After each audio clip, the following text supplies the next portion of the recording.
Hi guys, welcome to Bible Breakdown. We are doing 1 Samuel chapter 20. So David leaves Naioth and he joins Jonathan and he asks him, "How have I sinned against your father so that he wants to take my life?" Which is a valid question because it's like all of a sudden your dad that used to, love me and was cool with me wants to kill me. Like what's the vibe? And Jonathan, he's trying to reassure him. He's like, "Listen, my dad doesn't do anything until he talks to me about it first. So you're not going to die. It's okay." So David's like, "Your dad knows we're cool, so he's probably not going to tell you about this." Verse 3 says, "He has said Jonathan must not know of this, or else he will be grieved." Then it says, "David also swore, as surely as the Lord lives and as you yourself live, there is but a step between me and death." So Jonathan's like, "All right, whatever you say, I'll do because we need to figure out what's going on." And David, he comes with this elaborate plan. So there's this new moon feast that they do, and David's supposed to be there. So he asked Jonathan, like, "Let me miss this, let me go and hide, and this will be our test." So he was planning to miss both the nights, and verse 6 says, "If your father misses me at all, say David urgently requested my permission to go quickly to his hometown, Bethlehem, for an annual sacrifice there involving the whole clan." Now this is where the test comes in. It's the way that Saul reacts to what Jonathan tells him. So verse 7 says, "If he says good, then your servant is safe. But if he becomes angry, you will know that he has evil intentions." But David's trying to get down to it right away. So he's telling Jonathan, he's like, "If I ever done anything bad to you guys, you can kill me right now." Word for word, he says, "If I have done anything wrong, then kill me yourself. Why take me to your father?" And Jonathan's like, "No, like, that's not even it." Because he's like, "If I knew that my dad was thinking like that, I would tell you." So David goes back to the plan and he's like, "Okay, who's going to tell me about your dad's response? Because how's that going to work out?" So Jonathan, he suggests them to go to the countryside. So they go. And he's telling David, like, "I should have an answer for you by tomorrow or the next day." Then he's like, "If I don't tell you what my father says, let the Lord severely punish me." So essentially, Jonathan is telling him he's going to do everything in his power to let David know, like, he needs to leave or he can stay. Then Jonathan, he tells David that he's going to miss him because his spot's going to be empty at the dinner. And then he comes up with this elaborate plan. So first he says, "Go to the place where you hid on the day this incident began and stay beside the rock Ezel." Then he tells him he's going to throw 3 arrows and he's going to have a servant with him.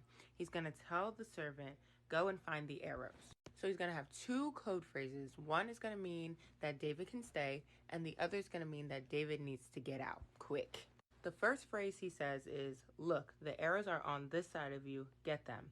That means that David, it's safe for him to stay. There's no problems. There's no issues. But the second phrase is, "Look, the arrows are beyond you." That means that the Lord is sending him away. But Jonathan seals their friendship in verse 23. It says, "As for the matter you and I have spoken about, the Lord will be a witness between you and me forever." Oh, that's so sweet. Okay, so now it's time for the new moon feast. So Saul is sitting against the wall. Jonathan is sitting across from Saul, and then this man named Abner took his seat beside Saul, but David's seat is empty. So Saul, he didn't really think anything of it for the first day because his thoughts were, something unexpected has happened. He must be ceremonially unclean. That's what they said. But the second day, Saul had some things to say. So he asked Jonathan, he's like, "Where's David? Because he wasn't here yesterday. He's not here today. What's going on?"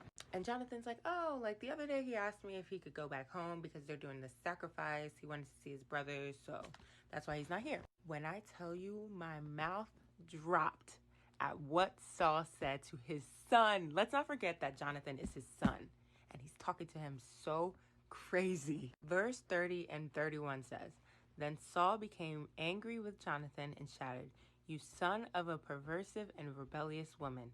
Don't I know that you're siding with Jesse's son to your own shame and to the disgrace of your mother?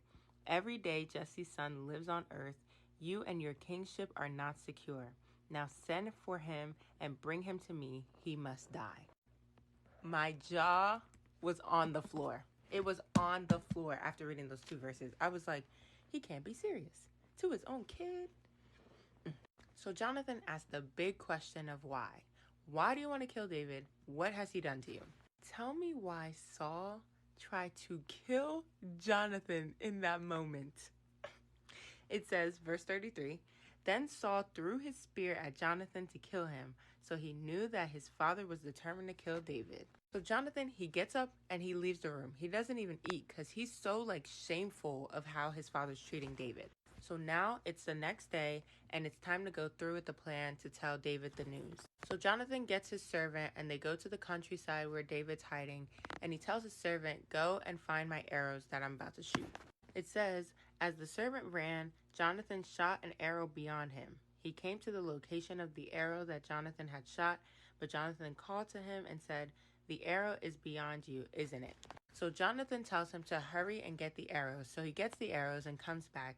And verse 39 says, he did not know anything, only Jonathan and David knew the arrangement. Meaning the servant didn't know the meaning behind Jonathan's words. So after that, Jonathan gives the servant all their equipment and he tells him to go back to the city. So after the servant leaves, David comes out from his hiding place. It says, he fell face down to the ground and paid homage 3 times. So he bowed down to him 3 times. Then he and Jonathan kissed each other and wept with each other, though David wept more. I can only imagine how sad this moment was because they're BFFs. They was locked in for life. But they were both crying. And then Jonathan, he says, "Go in assurance that 2 of us pledged in the name of the Lord when we said, the Lord will be a witness between you and me and between my offspring and your offspring forever." Then after Jonathan said that, they went their separate ways. And that's the end of chapter 20. Man, when I read this, I was actually so sad. I loved their friendship. It was so nice. But it had to happen. So that's the end of this chapter. Tomorrow we will do chapter 21. I love y'all. That card. Oh my God. I love y'all. God loves y'all more. Have a great night.